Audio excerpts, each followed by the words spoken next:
Vous savez, quand j'ai vu ça dans le trailer, pendant des semaines, je me suis demandé, mais qu'est-ce qu'il a fait pour mériter cette folie? La dernière fois que j'ai vu un tel saut pour abattre l'ennemi, c'était Robin des Jeunes Titans. Donc, qu'est-ce qui justifie ce genre de choses? Eh ben, la raison va vous surprendre. Pourtant, c'était une journée ordinaire pour notre ami Matt Murdock. Il est venu pour demander un prêt pour son cabinet, parce que figurez-vous que monsieur, il est fauché. Le type, ça fait 15 ans qu'il est avocat, et il a toujours pas percé. Il vous fait pas penser à quelqu'un?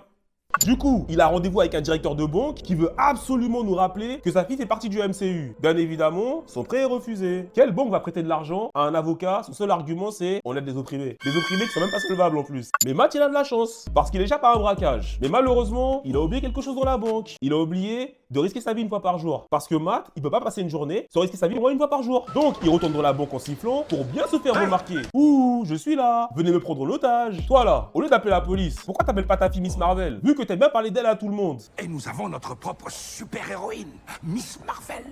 Miss Marvel, je ne crois pas la connaître. Là, la situation est très grave. Les clients sont retenus en otage par pas moins de 4 braqueurs qui portent chacun 4 couleurs de cagoules différentes. Je me demande bien quel peut être le nom de leur groupe. Quadricolore. C'est pas mal. C'est 4 couleurs.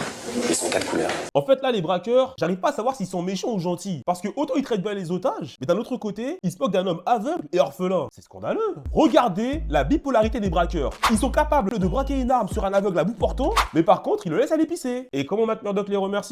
En leur cassant la gueule. En plus, ce malfrat de Murdock, grâce à son ouïe et son toucher, il est capable de déverrouiller un coffre-fort. Et le directeur adjoint, il vous montre pourquoi il est adjoint. Parce qu'il demande même pas dans quelles circonstances Matt il a appris à faire ça. Je vous rappelle que le type est avocat. Et Matt Murdock, après avoir bien bastonné 2 des braqueurs, il revient se pointer comme une fleur parmi les braqueurs restants. Alors que pile à ce moment-là, ces mêmes braqueurs, ils se disaient Mais pourquoi il ne reste que nous 3? Réfléchissez pourquoi il nous reste que nous 3. Surtout qu'en plus, Matt Murdock, il aurait pu tranquillement attendre la police en sécurité depuis la salle du coffre, au lieu de venir défier les braqueurs en face. Surtout que c'est lui qui a appelé la police comme une balance. La vérité, c'est que Matt il aime trop les caméras. Donc la police investit les lieux, fusillade, le chef des braqueurs avec la cagoule verte s'enfuit, et c'est là que vous allez avoir la réponse à votre question. Matt enfile la cagoule rouge d'un des braqueurs et poursuit le chef des braqueurs, comme Tony dans Scarface. Il le rattrape, ils se battent, et là, c'est le drame. Donc la raison à ce geste de fou, c'est parce que ce type-là, il a commis un braquage sans blesser personne, en traitant bien les otages au point où il les a laissés aller pisser quand ils en avaient besoin. Donc pour ça, non seulement on lui brise la jambe, mais en plus, ça remplace l'objet qu'il est venu voler par un Ferrero Rocher. Moi je suis sûr qu'il a fait ça juste parce qu'on s'est moqué du fait qu'il soit orphelin.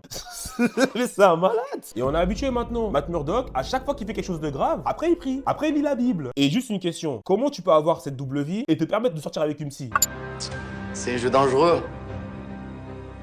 Mais c'est un jeu qui me plaît. Ensuite, on a un tueur en série qui peint les murs de la ville avec le son de ses victimes. Et la seule qui a une piste, c'est une petite fille de 15 ans. Deuxième question, comment ça se fait que les hommes aveugles et les petites filles de 15 ans, ils fassent un meilleur travail que les enquêteurs de la police de New York? Pendant ce temps, le maire de New York est trop occupé à majorer les amendes de ses concitoyens. Donc, j'ai ajouté 1 million supplémentaire à la facture. Wilson Fisk, il est tellement dans la répression qu'il a décidé de recréer la brigade The Shield. Là, il est vraiment déterminé à se débarrasser de la racaille dans cette ville. Vous avez assez de cette bande de racailles.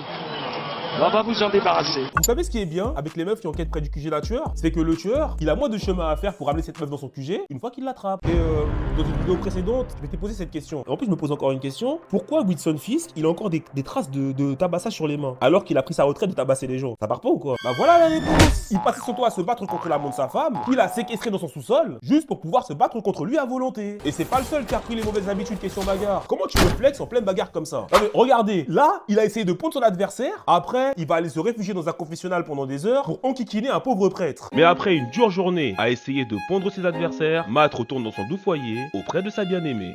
Et ce qui est bien avec la capacité de stalker de Matt, c'est que quand une meuf lui dit « je t'aime », grâce au battement de son cœur, il sait si elle ment ou pas. D'ailleurs, parlons-en de sa meuf, elle est psychiatre. Ça veut dire qu'au quotidien, elle est en consultation avec des patients qui ont des problèmes psychiatriques. C'était sûr qu'un jour, elle allait se retrouver seule en consultation avec un tueur en série qui repeint les murs de sa ville avec le son de ses victimes. Un peintre raté qui est devenu psychopathe car il n'a pas reçu assez de reconnaissance pour ses œuvres. Ça me fait penser à quelqu'un. Là, normalement, t'es psy. Tu devrais savoir comment manipuler un déséquilibré. Au lieu de l'exciter encore plus, on t'entend de t'enfuir. Mais là, elle a de la chance. Parce que Matt, il a su qu'elle était en danger. Et vous voulez savoir comment il l'a su? Bah parce que Matt, il se balade sur des scènes de crime et il prend le risque de laisser ses empreintes partout afin de faire de la reconnaissance faciale avec ses doigts. J'ai regardé 3 saisons de ce Sentinelle. J'ai jamais vu ça. Et pour finir, on a Wilson Fisk qui a été victime d'une énième tentative de meurtre. Mais comme dit la fouine, mes shooters ont la dégaine de l'homme pâleux. Mes shooters ont la dégaine de l'homme pâle. Comment ton directeur de cabinet, c'est devenu ton sicario? Pou pou pou pou.